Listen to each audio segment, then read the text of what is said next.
Hello friends, எல்லோரும் எப்படி இருக்கீங்க? இன்றைக்கி நம்ம பார்க்க போகிற கதை வெளியோர கவிதை அத்தியாயம் 2. வாங்க வீடியோக்குள்ளே போகலாம். அன்பு மருத்துவமனையை விட்டு சென்று ஒரு நாள் முழுமையாக கடந்து விட்டது.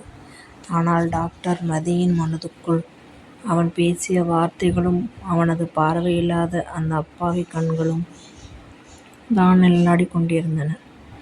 தன் கேபினில் அமர்ந்து பேனாவை கையில் பிடித்தபடி ஜன்னல் வழியாக வெறித்து பார்த்து கொண்டிருந்தாள் மதி. அவனுக்கு பின்னாடி போன அந்த ஆட்கள் யார்? அன்போட உயிருக்கு நிஜமாவே ஆபத்து இருக்கா? இந்த கேள்விகளை அவளை நிம்மதியாக இருக்க விடவில்லை. மதிய உணவு கூட உண்ணாமல் அன்பின் வருகைக்காக காத்து கொண்டிருந்தாள். அப்போது கதவு தட்டப்பட்டது. சத்தம் கேட்டதும் உள்ளே வாங்க என்று மதியின் குரல் வழக்கத்தை விட வேகமாக வெளிவந்தது.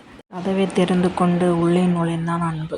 இன்று அவனது கையில் அந்த வெள்ளை பிரம்பு இருந்தது. உடம்பில் அங்கங்கே லேசாக தூசி படித்திருந்த முகம் சற்று கலைந்து காணப்பட்டது. ஆனாலும் மதியின் கேபினுக்குள் நுழைந்ததும் அவனது உதடுகளில் அந்த மாறாத மெல்லிய புன்னகை அரும்பியது. வணக்கம் டாக்டர் மதி, நான் கரெக்ட் டைமுக்கு வந்துட்டேனா என்று தன் தலையை லேசாக சாய்த்து கொண்டான். வாங்க அன்பு, கரெக்ட் டைமுக்கு தான் வந்தீங்க. அவனது கையை பிடித்து நாற்காலில் அமர வைத்தாள் மதி. அவனது கைகள் லேசாக குளிர்ந்து போயிருந்ததை அவள் கவனித்தாள். என்ன அன்பு, கையெல்லாம் இவ்வளவு ஜில்லுன்னு இருக்கு, உடம்புக்கு எதுவும் முடியலையா என்று பதற்றத்தோடு கேட்டாள். அதெல்லாம் ஒன்றுமில்லை டாக்டர், வரும் வழியில் ஒரு வண்டி என் மேலே மோதுற மாதிரி வந்துடுச்சு. நல்ல வேளை பக்கத்தில் இருந்தவங்க இழுத்து விட்டாங்க, அந்த பயம்தான், வேறொன்றுமில்லை என்று சாதாரணமாக சொல்லிவிட்டு சிரித்தான் அன்பு. அன்பு அதை சாதாரணமாக சொன்னாலும் மதியின் இதயம் ஒரு நிமிடம் நின்று பயந்தது. நேற்று அவள் பார்த்த அந்த ரவுடி கும்பல் இன்று அன்புவை விபத்து என்ற பெயரில் கொல்ல பார்த்திருக்கிறார்கள் என்பதை அவள் சற்று புரிந்து கொண்டாள். மதி தன் நாற்காலியை அன்புவின் அருகில் இழுத்து போட்டு அமர்ந்தாள். அவனது 2 கைகளையும் தன் கைக்குள் இறுக்கமாக மூடிக்கொண்டாள். அன்பு, என்கிட்ட எதையும் மறைக்காதீங்க. உங்களுக்கு நடந்த சாதாரண கார் விபத்து இல்லை தானே? யாரோ வேணுமுனே உங்கள் மேலே காரை ஏற்றிருக்காங்க. இன்னைக்கு உங்களை கொல்ல பார்த்திருக்காங்க. யார் அவங்க? உங்களுக்கு என்ன, ஏன் இந்த நிலைமை வந்துச்சு? ஒரு டாக்டராக இல்லாமல் உங்கள் மேலே அக்கறை உள்ள ஒரு பெண்ணாக கேட்கிறேன். உண்மையை சொல்லுங்க அன்பு என்று கண்ணீரோடு கேட்டாள் மதி. மதியின் கைகளில் வெதுவெதுப்பும் அவளது குரலில் இருந்த அந்த உண்மையான தவிப்பும் அன்புவின் நெஞ்சை தொட்டது. அவனது புன்னகையில் மெல்ல மறைந்தது. ஒரு நீண்ட பெருமூச்சை விட்டு வெளிப்படுத்தினான்.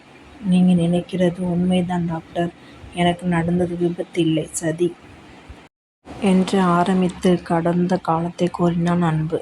நான் வேலை பார்த்த அந்த பெரிய சாஃப்ட்வேர் நிறுவனத்தோட முதலாளி ராஜசேகர் பல கோடி ரூபாய் அரசாங்க பணத்தை மோசடி பண்ணியிருந்தார்.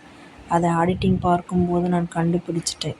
அதை போலீஸில் சொல்ல போகிறேன்னு தெரிஞ்சதும் என்னை கொல்ல திட்டம் போட்டான். விபத்தில் என் பார்வை போனதும் நான் இனி அவனுக்கு பயமில்லை நினச்சான். ஆனால் நான் இன்னும் உயிரோடு இருக்கிறது அவனுக்கு பிடிக்கல.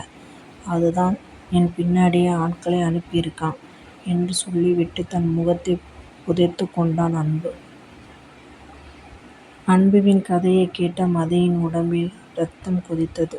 அனாதையாய் வளர்ந்து தன் உழைப்பால் முன்னேறி ஒரு நேர்மையான இளைஞனுக்கு இந்த உலகமும் அந்த பணக்கார முதலாளியும் செய்த துரோகமும் அவளை ஆத்திரமடைய செய்தது. அதே சமயம் அன்புவின் மேல் அவளுக்கு இருந்த அன்பு இன்னும் பல மடங்கு ஆழமானது. அன்பு, இனிமேல் நீங்கள் இந்த சின்ன ரூமில் தனியாக இருக்கக்கூடாது. அது உங்களுக்கு பாதுகாப்பு இல்லை என்றாள் மதி உறுதியான குரலில்.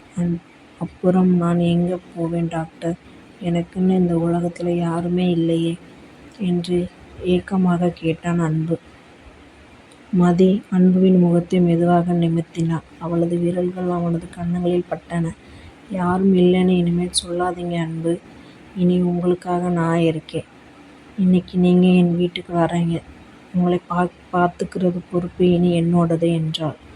அன்பு அதிர்ந்து போனான். டாக்டர், என்ன சொல்கிறீங்க? நீங்கள் பெரிய இடத்த பெண், உங்களுக்குன்னு ஒரு கௌரவம் இருக்குது. பார்வையில்லாத அனாதையான என்னை உங்கள் வீட்டை கூட்டிகிட்டு போனால் இந்த உலகம் தப்பாக பேசும் டாக்டர் என்று மறுத்தான். உலகத்தை பற்றி எனக்கு கவலை இல்லை அன்பு. உங்களோட இந்த மௌனமான உண்மையான அன்பு எனக்கு புரிஞ்சிருச்சு. உங்கள் பார்வையை பறித்து அந்த ராஜசேகரை சும்மா விட மாட்டேன். என் காதலனாலும் என்னோட மருத்துவத்தாலையும் உங்களுக்கு மறுபடியும் பார்வை வர வைப்பேன். இது மது எடுத்த முடிவு என்று ஆழமான உணர்ச்சியோடு கூறினான். அன்புவை நெஞ்சார்ந்து தழுவிக்கொண்டாள் மதி. அன்புவின் கன்னங்களிலிருந்து மதியின் தோள்களில் கண்ணீர் துளிகள் விழுந்து உருகின. இருண்ட அவனது வாழ்க்கையில் மதியின் காதல் ஒரு பேரொளியாக படரத் தொடங்கியது. அன்புவை தன் வீட்டிற்கு அழைத்துச் செல்ல மதி முடிவெடுத்து விட்டாள். ஆனால் அவளது காதலுக்கு வில்லன் ராஜசேகராலும் மதியின் குடும்பத்தாராலும் வரப்போகும் அடுத்த ஆபத்து என்ன? அன்புவிற்கு மீண்டும் பார்வை கிடைக்குமா? அடுத்த விறுவிறுப்பான அத்தியாயம் 3ல் பார்ப்போம். இந்த எமோஷனலான கதை உங்களுக்கு பிடிச்சிருந்தா மறக்காமல் லைக் பண்ணி நம்ம காதல் டியர்ஸ் சேனலுக்கு சப்ஸ்கிரைப் பண்ணிக்கோங்க. உங்கள் கருத்துக்களை கமெண்ட் பாக்ஸில் சொல்லுங்கள் நண்பர்களே. நன்றி, வணக்கம்.